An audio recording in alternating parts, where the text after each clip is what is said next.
챗 GPT의 등장으로 검색의 시대가 끝나는 것이 아닐까요? 구글의 CEO인 순다 피차이는 한 달 전에 회사 내부에서 코드레드를 발표했습니다. 98년 구글이 창업한 이후에 처음으로 회사가 망할 수도 있는 큰 위기가 왔다 라고 말합니다. 왜 그럴까요? 구글의 핵심 비즈니스는 광고입니다. 무료 매출이 80% 넘게 나오고 있는 곳이 광고입니다. 구글이 전 세계에서 포털의 90% 이상을 장악할 수 있던 비결은 바로 검색이었습니다. 구글의 검색 엔진이 좋은 점은 사람들이 검색을 했을 때 비슷한 검색을 한 사람들은 어떤 홈페이지를 방문했는지 확률 분포를 가지고 검색에 대한 결과를 도출해주는 것이었습니다. 검색을 하면 하나의 답을 도출해주는 것이 아닌 여러 개의 링크가 나오게 됩니다. 여기서 구글은 내가 들어간 링크들 사이사이에 나의 성향과 선호도를 분석해서 나에게 맞는 알고리즘으로 광고를 나에게 노출합니다. 이것이 구글이 광고로 수익을 버는 방법이었습니다. 하지만 챗 GPT의 등장으로 많은 것이 달라졌습니다. 이제 검색을 해서 찾을 필요가 없어진 것입니다. 굳이 검색을 해서 여러 링크를 찾으며 내가 검색한 결과를 찾을 필요가 없이 챗 GPT를 통해 질문하면 그 즉시 답이 나오게 된 것입니다. 그렇게 되면 굳이 구글을 통해 검색을 하지 않아도 됩니다.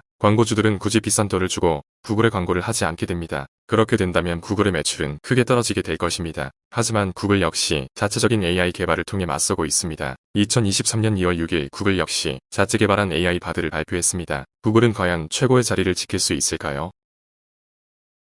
구글 vs 마이크로소프트. 마이크로소프트는 챗 GPT가 발표되기 전 이미 오픈 AI에 1조를 투자했습니다. 발표가 된 후에는 12조를 더 투자해 지분의 49%를 가지고 있습니다. 사실상 챗 GPT는 마이크로소프트의 회사라고 봐도 무방합니다. 마이크로소프트 계약 조건 중에 하나가 오픈 AI가 만들어내는 기술의 첫 번째 사용의 활용권은 마이크로소프트가 가지고 있습니다. 오픈 AI가 개발한 알고리즘을 가장 먼저 활용이 가능한 것입니다. 마이크로소프트는 챗 GPT를 자신들의 검색 포털 빙과 MS 오피스에 적용할 계획입니다. 빙은 전 세계적으로 3% 정도밖에 사용하지 않는 점유율이 적은 검색 포털입니다. 나머지의 90% 이상은 구글입니다. 하지만 2023년 2월 7일 뉴빙을 소개합니다.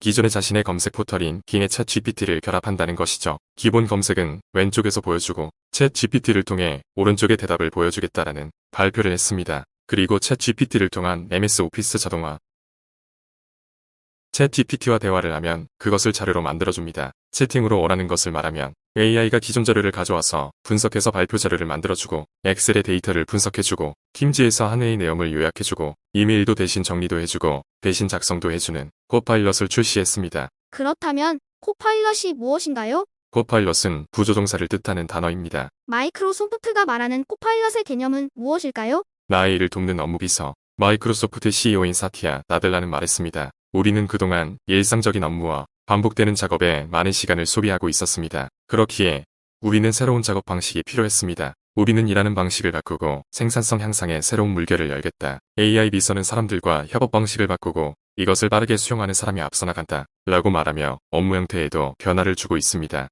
마이크로소프트에게는 지금이 구글을 무너뜨릴 기회입니다. 뉴빙과 챗 GPT를 통해 검색 포털 점유율을 가져오는 것입니다. 검색 포털의 90% 이상을 독점하고 있는 구글보다 더 나은 검색 서비스를 제공하고 챗 GPT를 통해 구글에서 검색을 하지 않게 만들어서 광고 시장에서 무너지게 할 수 있습니다. 이것은 구글의 수익의 80% 이상인 광고 수익에 큰 피해를 줄 수 있습니다. 두 번째는 AI가 발달하면서 수많은 계산량이 발생합니다. 보통의 서버로는 감당할 수 없습니다. 그래서 클라우드를 써야 됩니다. 또한 앞으로 비즈니스적으로 챗 GPT를 사용하려면 아마 확정적으로 마이크로소프트의 애저를 사용해야 할 것 같습니다. 이것이 무엇을 의미할까요? 마이크로소프트의 애저가 인공지능을 연결하는 플랫폼이 되는 것입니다. 이를 통해 아마존의 클라우드와 구글 클라우드의 클라우드 비즈니스가 큰 위협을 받을 수 있습니다. 구글의 높은 매출과 순이익을 남기는 클라우드에서 마저 이익을 잃는다면 구글은 큰 위기를 겪을 수 있다고 생각합니다. 구글의 AI 바드도 훌륭한 AI이길 염원하면서 AI의 발전으로 우리 삶이 은택해지길 기도하면서 오늘의 영상 마치겠습니다.